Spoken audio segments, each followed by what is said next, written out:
Hey everyone, welcome to another episode of Great Leadership. My guest today, Melanie Dulbecco, the CEO of Torani.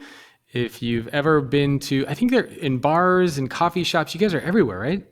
You know us from coffee shops probably, but maybe now it's from TikTok or a grocery store. It could be all kinds of places now. If you, Hopefully on your home kitchen counter. yeah, so if you've ever had or have made any kind of a flavored drink, chances are you have had some interaction with Torani. So we're going to be talking to Melanie today. Before we jump into the conversation, though, remember that if you want to get access to the show notes and all sorts of fun stuff, you can head over to the Substack, which is greatleadership.substack.com. And then if you enjoy the episode, remember to subscribe on Apple Podcasts or on Spotify. So with that being said, Melanie, welcome to the show. Thank you. Really excited to be here. Yeah, I hear it's your 100-year anniversary coming up next year, right? Yes, January 2025 is Torani's 100-year anniversary. Pretty incredible. Coming up. So for people who are not familiar with the company, with the brand, they're probably familiar with the bottle. It's one of those things like you definitely recognize the bottle when you see it, but you might not remember the name.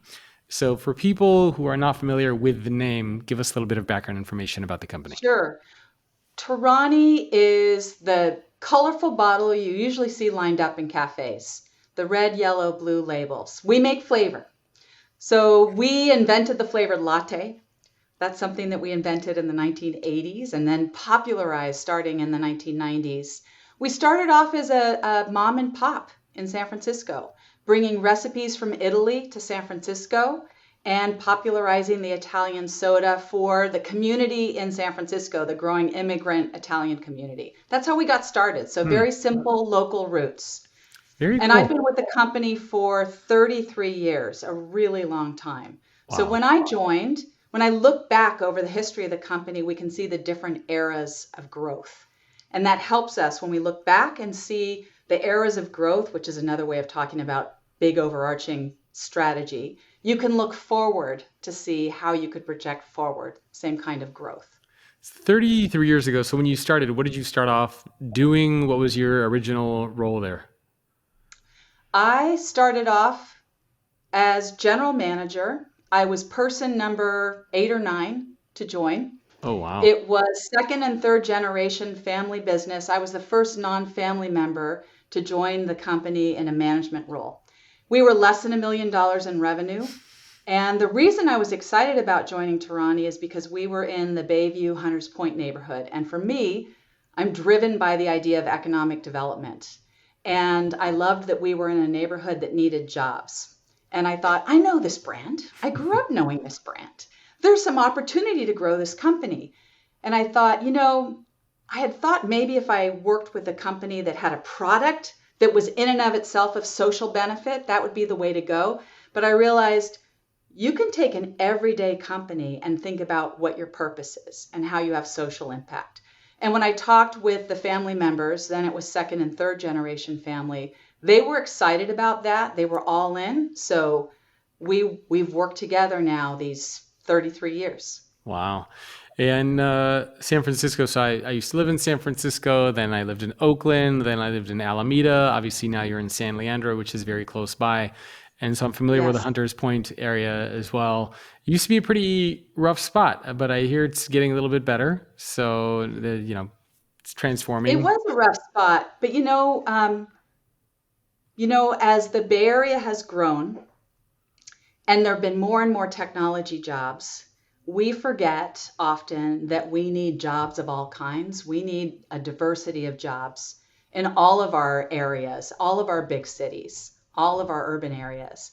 And we still need jobs that provide stepping stones of opportunity for people from all walks of life. So we're really devoted to being here. Hmm. And so there are a couple of interesting things that I remember coming across as I was reading about you. hmm One, obviously, you have a very people-centric culture. In the hmm 100-year history, you've never laid off a single employee. I don't know if that's true or not, so correct me if I'm wrong. And the other thing that I Yes, thought, in our 100-year history, we've never had a layoff. okay, so a lot of And questions to you about and that. yeah. So and layoffs didn't become a thing really until the 1980s in the U.S. But when you look back over our history, you look at the Great Depression that we made it through, the Great Recession I was here for, changes in our strategies and business climate, COVID and what happened when cafes were shutting their doors. We take a different approach. We think about the stability that people need in a company and what it means to have 100% employment to get through a rough time. Yeah. So we just take an approach that looks at putting people first because we know the financials will follow. And you mentioned when you started, it was $1 million in revenue. What are you at now? Like 500 million? We're at 500 million. So Okay. we've grown on average over those 33 years, over 20% a year. That's crazy. So clearly you're doing something right. Yeah, and we have a good track record. We double in size about every 4 years. Jeez. You're taking over the world in a couple of years here. So let's start off with your people-centric leadership style and culture. So what does that mean? Because a lot of people talk about people-centric culture. A lot of people talk about putting people first. Right. I don't know any other company that could say they've never laid off a single employee in 100 years. So Right. I'd love to learn. So let's start off first with the people-centric culture idea and what that means and how that comes to Yeah. life. And I'd love Yeah. to hear how you've been able to get through all these crazy times without laying off a single employee ever. Sure. Well, first of all, we start from a place of purpose. So our purpose is flavor for all, opportunity for all. Of course, flavor is what we make. That's what people know us for. But we think flavor is also what each of us brings. So we love growing a business that includes people from all walks of life. We have people who are born and raised in over 35 different countries, people of all ages, from just out of high school, starting their first job sometimes, to highly educated people of different genders, you name it. We love it. We love having that mix. As an opportunity company, we believe businesses can and should provide more opportunities for people to make it. And that means economically, as well as in learning, growth, and development. And that if we organize our business that way, it goes hand in hand with the sustained financial success we've had. So we don't think of it as being something nice to do or squishy. We think of it as being inherent in sustained financial success. So what does that mean? Like how does that come to life? For example, investing in Yeah. the economic side, the putting people first, the growth and development. So let's say I'm an employee Yeah. at your company. So I work at Torani, maybe I'm entry or mid-level. What does the company do that allows me to feel the people-centric culture there? Yeah.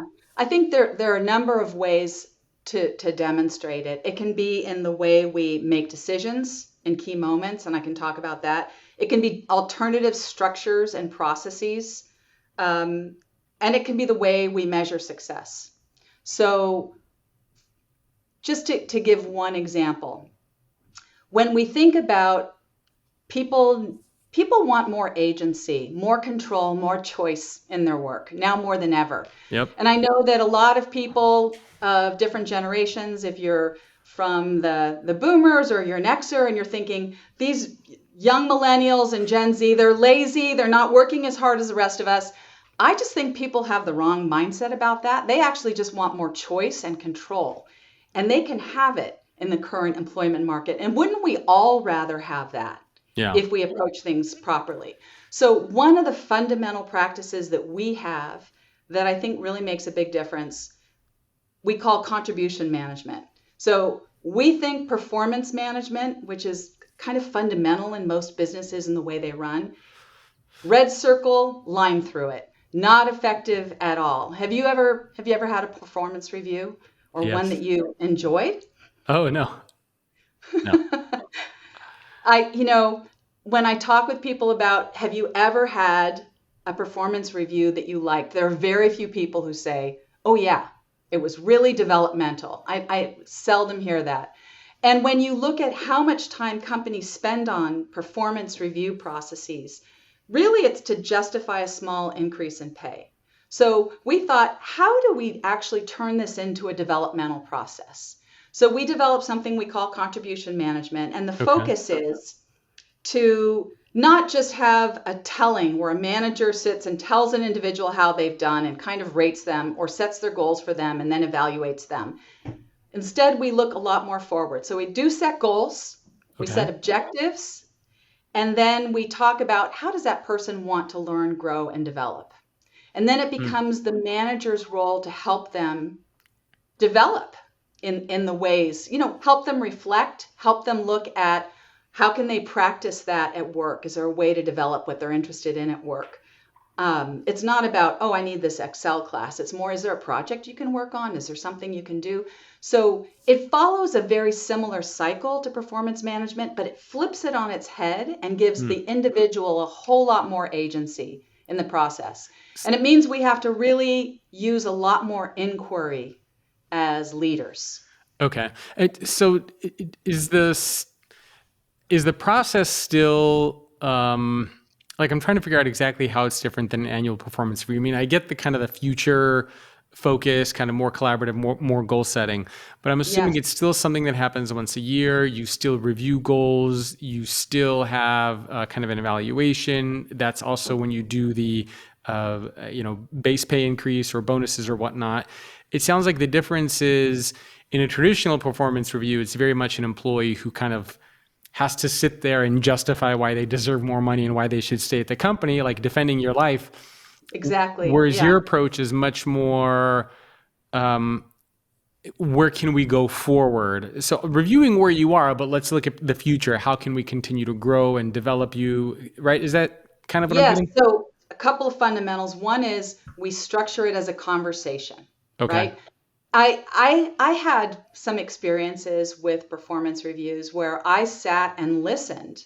I was hardly asked a question. I sat and listened to how that person viewed my performance, and it was positive, but I still felt um, I just felt terrible afterwards because I thought, gosh, they have no idea what I consider the greatest win or what was the hardest for me. It wasn't developmental at all, and Okay. and my perspective wasn't even a part of it. And this is something that I go through contribution conversations all the way through to frontline team members. And when we think about an average person coming into a manufacturing role, a forklift driver, it can be any range from a food scientist to a marketer to you name it. The idea of helping a person give their voice, that the manager inquires and asks, and that they have a discussion and a conversation. It's a completely different process. And it brings that person more into the control over what they want to do and where they want to grow. And then the forward looking part, which you named, is the other aspect of it. Okay. And then we couple that with another practice that we have that we call career mixology. And that is that you might want to develop yourself in the career you're in, but you might want to mix it up a little bit. So I think about, we had an example of a rock star food scientist who'd come out of the UC Davis food science program, one of the very best in the world. And in her contribution conversation, she said, I'm really interested in marketing. Do you think I could learn more about that? So the head of R&D talked with marketing and said, is there a project that this person could work on? And they found a project, and then she loved it so much that she ended up applying for a job as a brand manager, right? She Wow. mixed it up, and we thought, how would you go from this scientific background to this other background? But we're finding that the younger you are, the more likely you are to want to switch things around. And we thought, if you want a different career, we'd love for you to have it here. So I think we have a much longer tenure with people because of that, because we want to find that if they want to experiment, this is a great place to do it. Whether maybe you start out in the warehouse and then you move to customer service and then you end up in finance, or maybe you're in demand planning and you end up in another place. So we see a lot of examples of people who want to shift things around. And it's great because then they have a broader perspective of the business. It's funny. I remember I wrote a book on employee experience that came out in 2017, and I think in like 2016 or 15 or thereabouts, I was interviewing a lot of leaders, and I don't know if you remember at the time, the companies were trying all sorts of things, right? They're like, oh, we're going to get rid of annual engagement surveys. We're getting rid of annual Right. performance reviews. We're going to get rid of leaders. We're going to, holacracy was a thing that was coming Oh about. yeah, I remember. I looked at all of those things. Yes. And so what's really interesting is that I know a lot of large organizations that tried some of that stuff. And so now I'm working on a new book on employee experience for 2025. And I've interviewed a lot of these leaders. And I'm like, so what happened to all that stuff? And literally everyone that I've talked to said, yep, we're back to doing annual engagement surveys. We're back to Yeah. doing annual performance reviews. Holacracy failed miserably, and so did any of those weird experimental structures. And what a lot of companies are saying is they're getting back to basics. I mean, they're making tweaks, right? So, for example, to your point about annual performance reviews, we still do them once a year. We make them more collaborative, conversation based. We provide feedback during the year, but we have that performance conversation once a year. Annual engagement surveys. We do the big survey once a year, but we'll do pulse checks. We'll do like little things here and there. But I feel like there was a time when so many companies just wanted to get rid of everything. And now they're Yeah. realizing that we do need some of those basics. And especially for their performance reviews, a lot of these leaders were saying our employees wanted them back because they had no idea where they stood in the company. There was no Sure. standards. They didn't know, like it was crazy. So I agree. We need these systems and structures for people to know how to succeed, for us to have the conversations, for us to figure out what our focus is and where we're headed, right? So the question is, how do we take tired old industrial revolution structures and make them more human-centered? And that's the difference, right? So it's using effective tools that have more human-centered practice and models and engagement. So, and the contribution conversations is not just once a year. So it is an important goal setting point and development point. There's an important check-in at mid-year. And then there's a conclusion at the end of the year. So there are three primary touchstones. And then effective one-on-ones in between. How are you doing? Are you on track? What can I do to help you? How is this going? Have you worked on this part of development? What can I do to support that? How are we doing on this project? So that effective one-on-ones are part of it. And it's just fundamental great business, but it's done with a different approach that is very supportive and structured. So I have to be honest, I'm one of those people that is a little skeptical Sure. of Gen Z. Oh, I see. Okay. So, but I'll tell you why, and I love to hear your thoughts on this because I'm sure you Yeah. employ a lot of younger work, it's not meant to be for all Gen Z, but there have been some concerning stats and things that have been coming out, and I've kind of debated this with a lot of different people, and I get you can't prescribe an entire generation to this kind of assumptions. But there was a recent study that came out that had said that 26% or so of Gen Z employees have their parents come to the interviews. And not Oh just yeah, in person. the helicopter approach. I Exactly. haven't seen that here at all. Okay, yeah, so that's what I wanted to get your perspective on. So there were a few things like that, right? And not just the parents are coming with them, but they're actually asking questions during the interviews. There have been a few books that have come out. One is The Anxious Generation by Jonathan Haidt, another one by Abigail Schreier called Bad Therapy, not related to work per se, but they keep talking about how a lot of the younger generation is struggling with things like confidence, with loneliness, with mental health, with a lot of different aspects. And obviously they're making their way into organizations. And so, and not even getting into like all the memes and things that you see on TikTok, on social media, Yes. trending things of people who are looking for jobs where they can never show up, when they can do the minimal amount but get paid the maximum amount. And it's just a kind of a bunch of these different things that are coming together and I've talked to a lot of CHROs as well. And I don't know, the picture that I get a sense of is that it's different. It's hard to say bad. It almost feels like the work ethic might not be there. Just what we're used to, what we're accustomed to might not be there. So a lot of Jacob, I hear all these same stories. yes. I Tell me I'm listen, wrong. I'm a voracious news listener and reader, and I hear all the same things.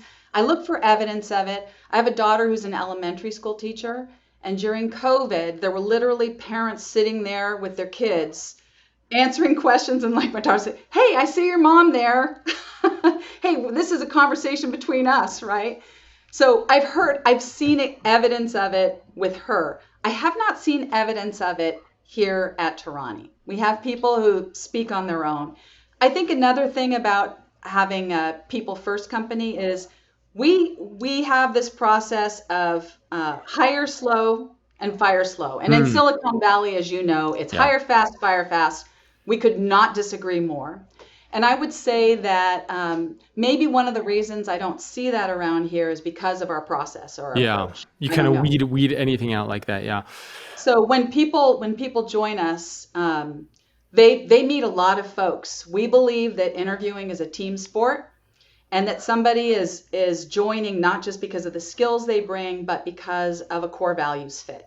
Like they're growth and learning oriented, and we look for ways that they might demonstrate that. We Okay. look at the ways they care about people and have demonstrated that. We look at their self development. We look at all these different things. And if you're at a senior level, we'll actually write a little vignette so that you'll facilitate a session because we want to Hmm. understand how collaborative are people. We have a highly collaborative culture.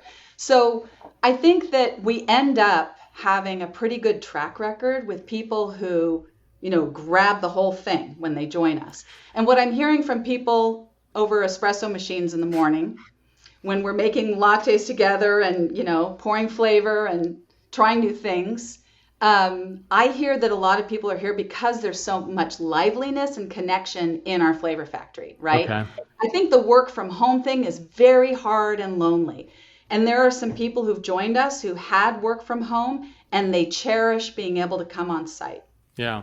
Well, and it's interesting you mentioned that. So it sounds like your process, and maybe companies just are not doing a good enough job of having that process in place to get the right people in there. But it sounds like you have a very meticulous and structured process. I'm curious about the kind of work from home versus work in the office side of things. Hmm. Obviously, as you know, this is a huge debate. I have a CHRO network that I run, and we're actually hosting an event fairly soon, a virtual event. And one of the things that we're talking about is this idea of getting employees to the office, hybrid work. Where do you Yeah, stand on that? And what's your policy currently for your employees? yeah. I personally am here 5 days a week. I think that's important for me to be on site. We have manufacturing, we have distribution, we have people who are here whose work is on site.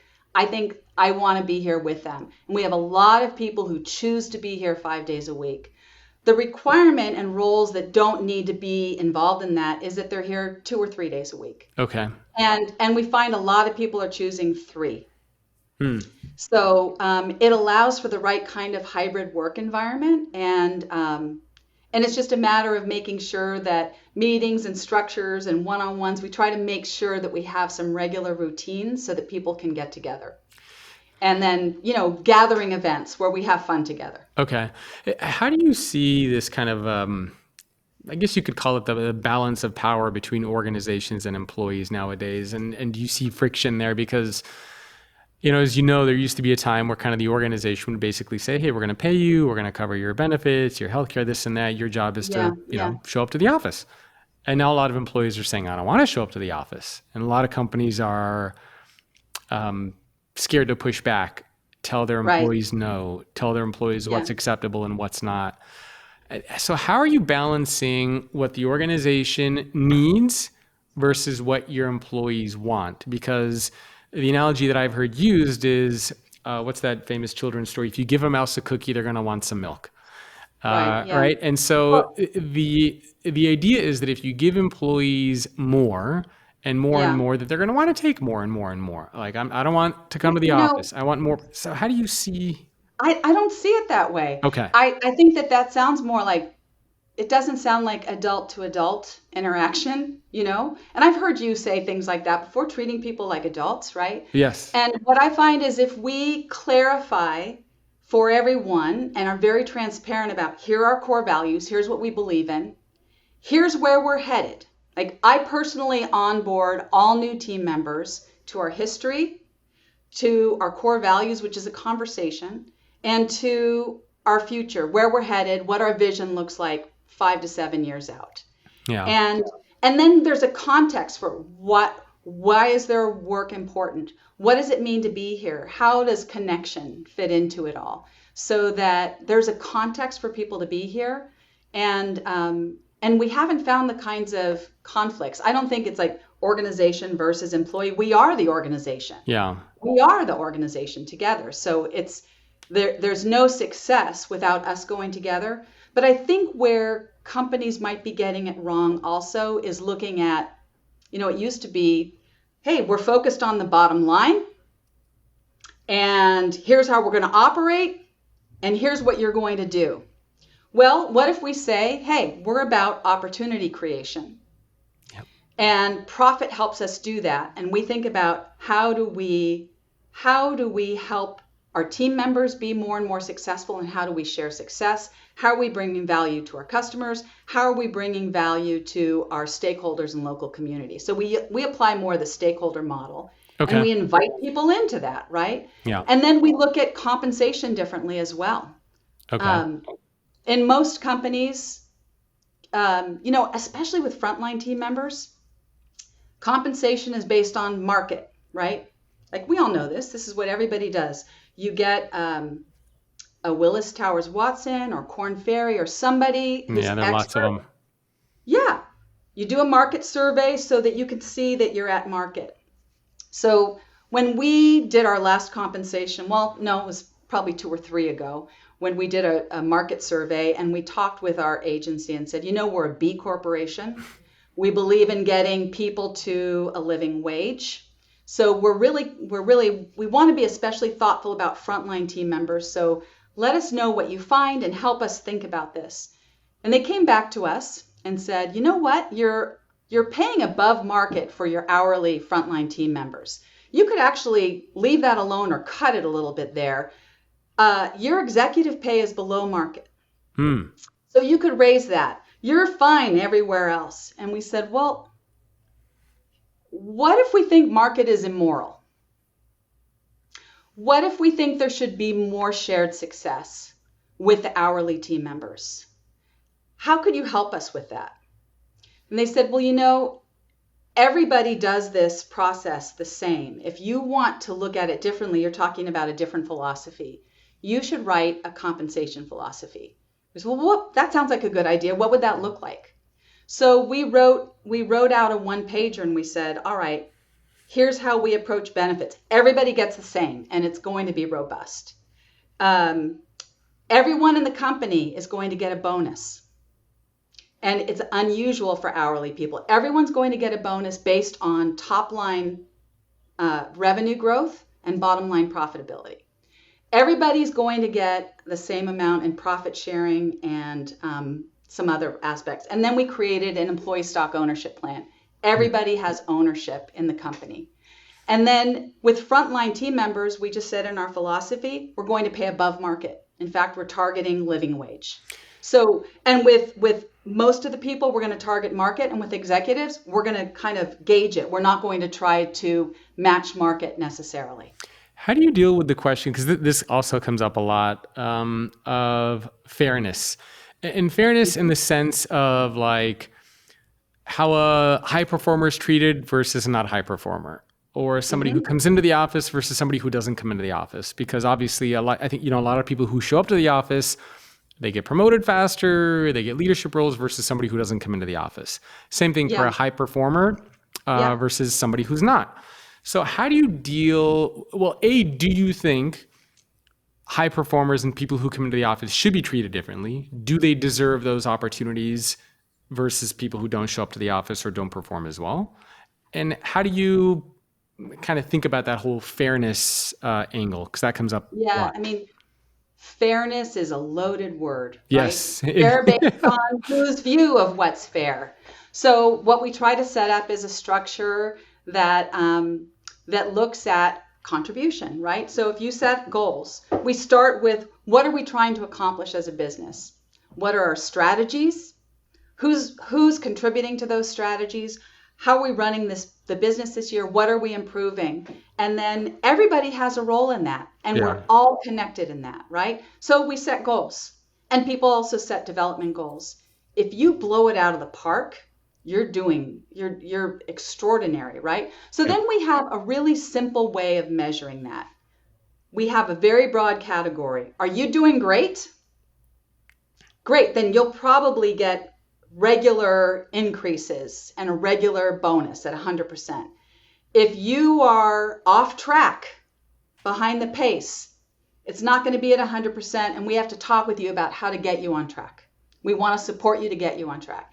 And if you're extraordinary, then we have ways of recognizing that too. Did you knock everything out of the park? Did you actually take on more? And included in all that is, as you approached it in that way, how did you support the growth and development of others?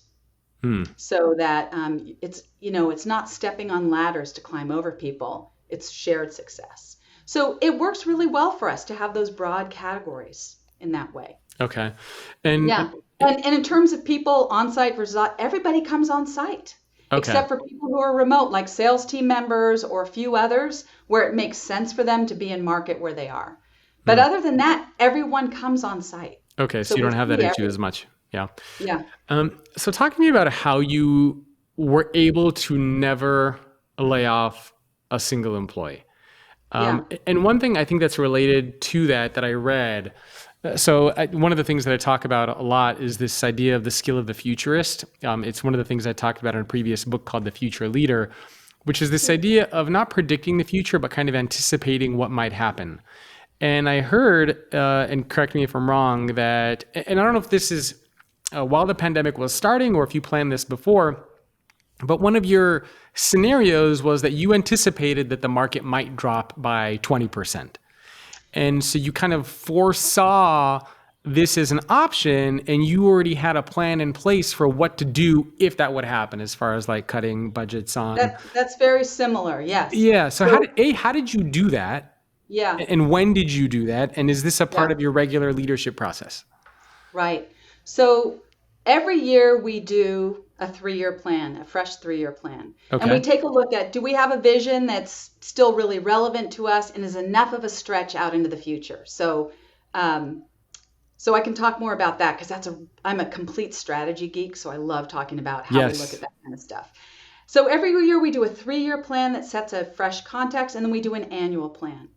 And then we go for it, we divvy it up, and then we keep track of it and build financial literacy throughout the organization, share our strategies, talk about our customers and the value we're bringing to market. So one of our big things was we were planning a gigantic move from South San Francisco across the bay, a number of miles to San Leandro. And that's another story we can talk about because our goal was 100% retention. It wasn't a cost-cutting goal. It was a 100% retention goal. Anyway, we built this fantastic flavor factory, and we were ready to move in the middle of March 2020. And then we all know what happened. Yep. And not only were our customers closing their doors, but we had everyone afraid in South San Francisco. We had a lease that we needed to end on that building and a new lease starting on our new building. And brand new, incredibly automated, wonderful equipment where the technicians in Germany were grounded and couldn't come over and train our team. How are we going to get across the bay? How are we going to get people there safely? And how was the business going to be when our customers are closing their doors? So we did some very fast scenario planning. And the scenario we thought was most likely was that our business would decline by 20%. So that's the one that you're referencing. What if there was a resource out there that could make you a better leader, that could teach you how to create an organizational culture where your employees are engaged, where you could go to figure out how to create a future-ready organization? Well, good news for you. I put that together on my Substack, which you can find at greatleadership.substack.com.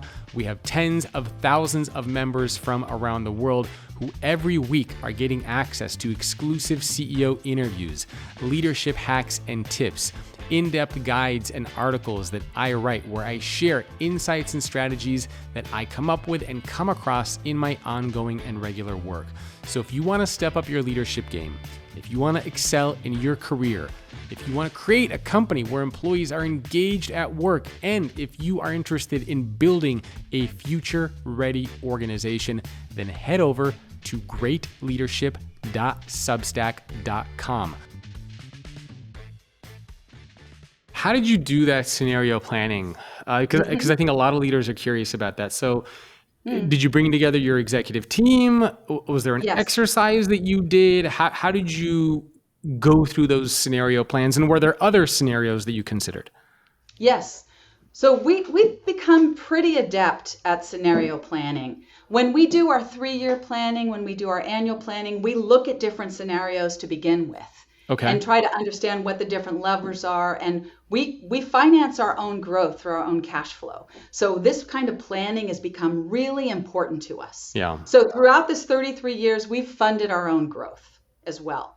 So we're pretty adept at it. So when COVID struck, we weren't sure what the future was going to look like. We got together as an executive team even before the shutdown, like a few days before the shutdown, and said, let's start the scenario planning. Then the shutdown happened, and we said, okay, what would get us to the other side of this and make us feel proud? How are we going to approach this in a way that we feel like we're going to get our arms around it and feel good about what we're doing? And what we decided is, of course, our goal was 100% employment. We're not going to make it through this unless we make it together. And we know that that's fundamental to our relationships with our customers, our suppliers, our whole circle of success. So we thought 20% was a good scenario. And then it's our executive team coming together, and we very quickly look at, all right, let's do some quick projections about where revenue would go and where that's going to come from. What does that do to margin? Where do the expense budgets go?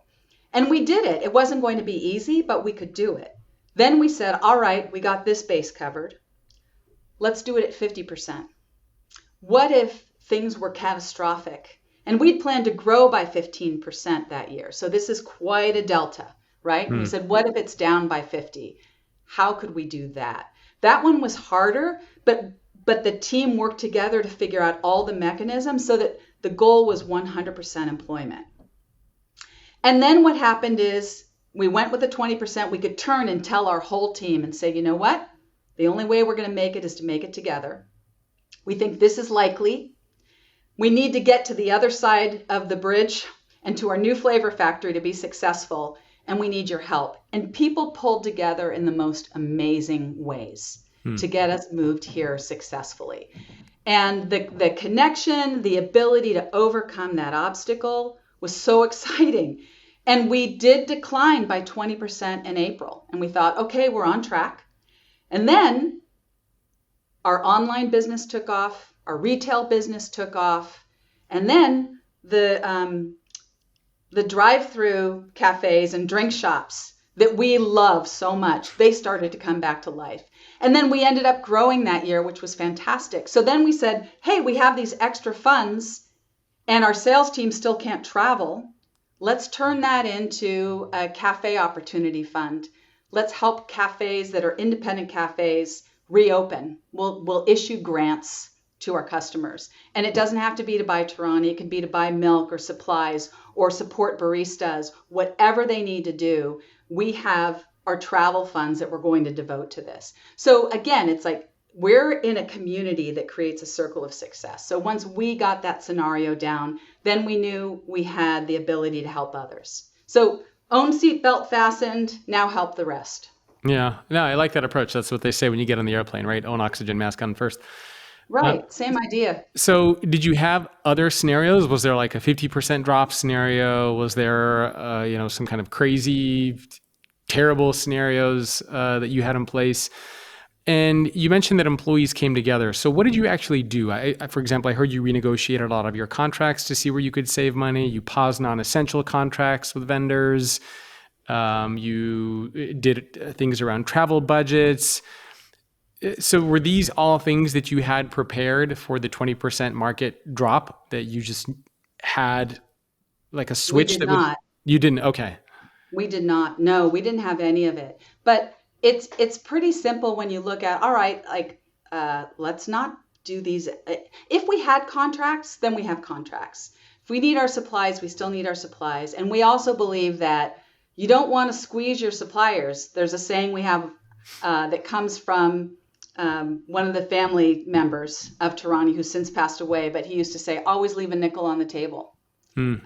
Those are your friends. You're going to need them in time of need. So make sure that they're successful too. So that's our approach to our partners. We think of business as a circle of success. Those are our business partners. So it's not about squeezing them, but it is about collaborating to say it's not a negotiation. It is, but it's a collaboration. How are we going to get through this together? How can you help us? Are there ways we can do this differently so that we can navigate through this challenging environment? And so I guess through that process, you were able to make sure that you didn't let go of a single employee. Did you guys have to do furloughs, pay cuts? No, in fact, what we looked at is because we needed people on site to move in manufacturing and distribution, we said for anybody who has an underlying condition and is afraid, you need to go home. Even if your job is on site, we'll figure this out. Everybody who was in the offices went home. That's the way we did it back then, right? At the beginning of COVID. Yeah. But for everyone who was on site, who needed to be on site, we paid time and a half. Wow. We decided that if you were an hourly team member, you should earn more. So, and that made us proud. Again, it was what's going to make us proud. And my role became all about keeping the team connected and communicating. So being on site, taking photos, giving a love letter update every week to everybody in the team who was at home or on site to make sure that we all knew what we were doing, how we were doing, that we were safe and everyone was safe, and how our customers were doing and when they were coming back up. So we stayed connected. Yeah, very interesting. Because so many companies struggled through the pandemic, but it sounds like you guys were able to, likely through that scenario planning, right, where you're able to kind of come together and figure out some solutions. Yeah. I think another example of that's a people first example, Yeah, right? yeah. Let's put employment first, because when we hit tough times, that's when we have to circle around and be Yep. together, right? I think another example would be even when we decided to move. So we were in South San Francisco, we doubled again, we were operating out of different buildings, our leases were going to double, and there was no space available. So we knew we had to move. And it's a scary moment when that's going on. And you realize that it's people's lives, their connections with their family, their kids in school, like the communities they grew up in. And this is a big commute. And I was really worried that we'd lose a lot of people. But we turned it over to a team to say, help us understand what our options are about where we might move. And they came back and said, you know what? There are a lot of tax incentives to move out of California. Yep. We could go to Arizona. We could go to Nevada. We said, hold on a second. Here's a zip code map of where everybody lives. Here's the radius that we're looking at, because the value is in our team, our understanding of how we work, our connections with our customers, our relationships with our suppliers and our business partners. If we lose that team, we lose our momentum in everything. We're staying right here. And as an opportunity company, we're devoted to building different kinds of job opportunities in the Bay Area, our home. So no problem. The team then figured out that this was a sweet spot here across the bay in San Leandro. And we found a space large enough, and it was like breathe into a paper bag, kind of scary with the kind of investment that we were making in this new site. It was very ambitious. And then we went crazy after COVID. Thank goodness we had all of our team, because then there's supply chain craziness. There's all kinds of challenges. And we had all the people in place, and we had high retention throughout the Great Resignation and everything. We have had consistent low single digit turnover or high 90s retention, even through the Great Resignation. And that comes from that kind of approach. So again, when we hit what could have been very challenging moments as a growing company, we had smart people in place who knew how to get things done. The last 15 minutes or so, 10, 15 minutes or so, I like to focus on something called the Leaders Toolkit, where we go over something actionable and practical that people can apply. So I thought it would be really interesting to take a look at this people first or people-centric culture, because what we alluded to earlier is that a lot of companies talk about it, a lot of leaders talk about it, but very few actually do it. So for people who are listening or watching this, and it could be a mix of people, some individual contributors, a lot of them are leaders in some capacity, and they're trying to figure out, how do I create more of that people-centric culture on my team or in my company? If you were coaching them or advising them, what would you tell them to do? How would you approach creating that culture at a different organization? My conversation with Melanie Dulbecco, the CEO of Torani, continues for premium subscribers of Great Leadership Plus, only on Apple Podcasts. And in this bonus conversation, we're going to be talking about how to create a people-first or a people-centric culture. Melanie is going to be sharing some of her tips and strategies, what she would do if she was advising a company, a team, or a leader on how they can apply some of the things that they've done at Torani inside their respective organizations. So if you subscribe, you'll get one of these episodes every single week. And I know you hate ads. I hate ads too. But as a content creator, as a podcaster, ads help with revenue for the show. But if you don't like ads, just like I hate ads, then that is another one of the benefits that you get for subscribing to the podcast. Bonus episodes and ad-free listening. So hope you enjoyed this episode. Remember, you can head to greatleadership.substack.com to subscribe via email to get the show notes and transcripts. And if you enjoyed this episode, send it to somebody who you would like to see become a better leader. Thanks for tuning in. I'll see you next week.